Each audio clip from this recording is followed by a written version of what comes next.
My name is Lance Willette. I'm the manager here at the North Beast Applied Research Association. We're based in Manning in the North Beast region, and we do both grain and livestock research. The association got formed in 1988, and a group of like-minded, progressive sort of producers teamed up, and then essentially they bought this quarter of land here in North Star. So 133 acres dedicated to research, small plot research, and some demo trials, but mostly looking at forages and grain research. Our mission and vision pretty much is to actually teach, try to, through the practices that we are trying to put through in the soil in terms of experimentation, in terms of what it does to the soil and to the plants, try to show that to the growers.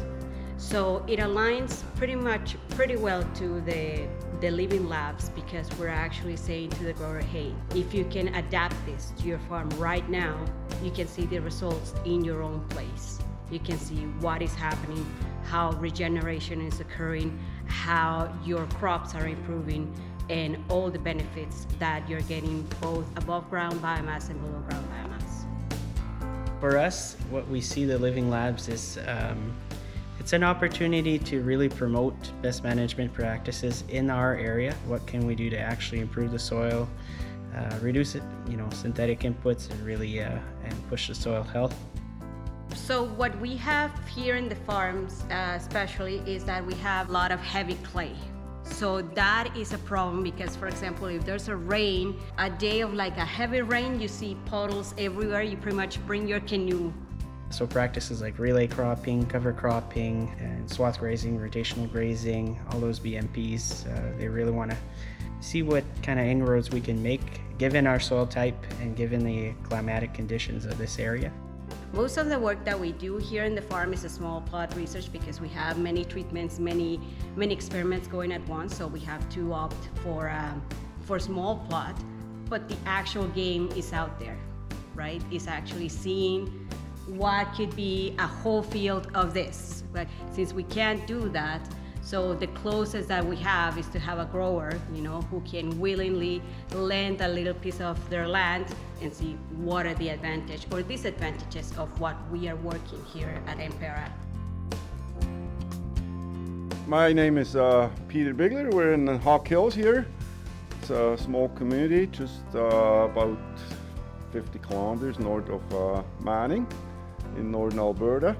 We operate a mixed farm, I guess, with about we have just over 200 pairs or cows in the spring, May calving, and maybe crop about 800 acres of cash crop, and put up feed for the cows for the winter.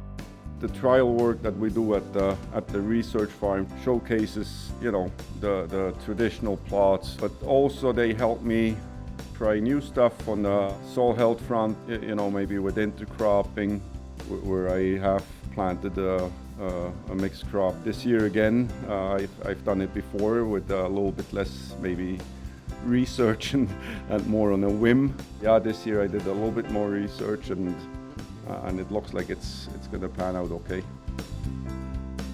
With intercropping, you're doing much more than just improving the soil. You're actually also reducing the presence of weeds because you're actually smothering them.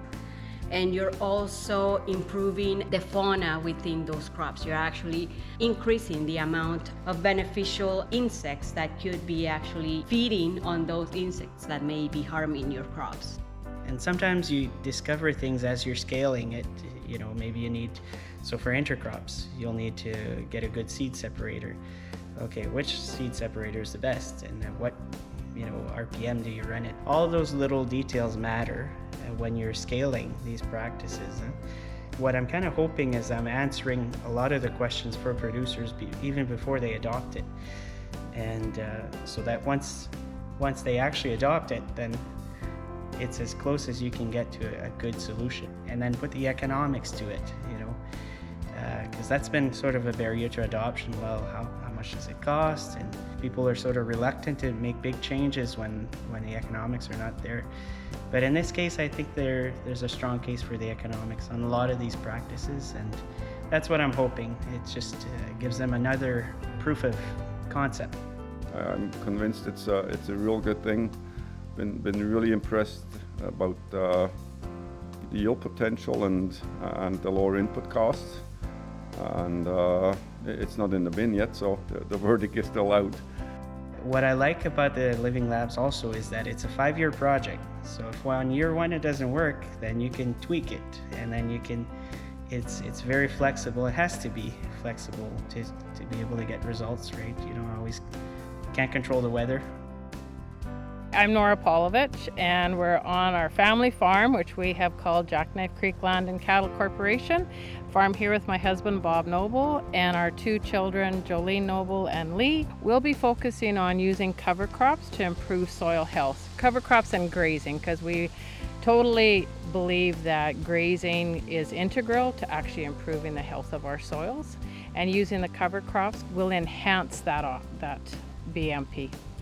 I did want to say that NPARA has been a leader in the area on soil health BMPs, and we know that we have mined our soils, and we definitely have to look at different practices in returning our soils to healthy soils. I guess continual improve on my soil health, have some measurable improvements over the years. I can see physical changes already. It hasn't really been well measured yet. I certainly can see change to some of my conventional land. Sometimes good things happen for those who can wait, right? So it may not happen right away, but the change is there. Consumers are much more interested in how their food is being produced, and they are making the connection between healthy soils, healthy food for sure. That connection is being made. And I do think that using BMPs to improve the health of our soil is the future of agriculture. We're so disassociated from food to plate, right? And there's that urban-rural divide as well. So I'm hoping that the Living Labs is just another tool where consumers ultimately could actually visit the website, learn a little about us, and really learn more about producers. What's challenging them, because they don't have an easy job, and if they could understand the true impact of putting together BMPs and what that translates to when they make decisions at the grocery store. The main hope would be a little bit of a paradigm change on the producer end, that it does become maybe a little bit more mainstream. The ultimate success would be adoption of these BMPs, to really push it forward and to get people to experiment a little bit more. Every year try out something different and be comfortable in doing that. So that would be the real measure of success for us. Other growers can see it, and other growers can adopt the same strategies, the same BMPs. That for me is gold.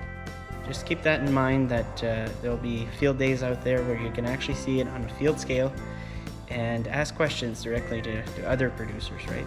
So that's really the goal, is to connect producer to producer.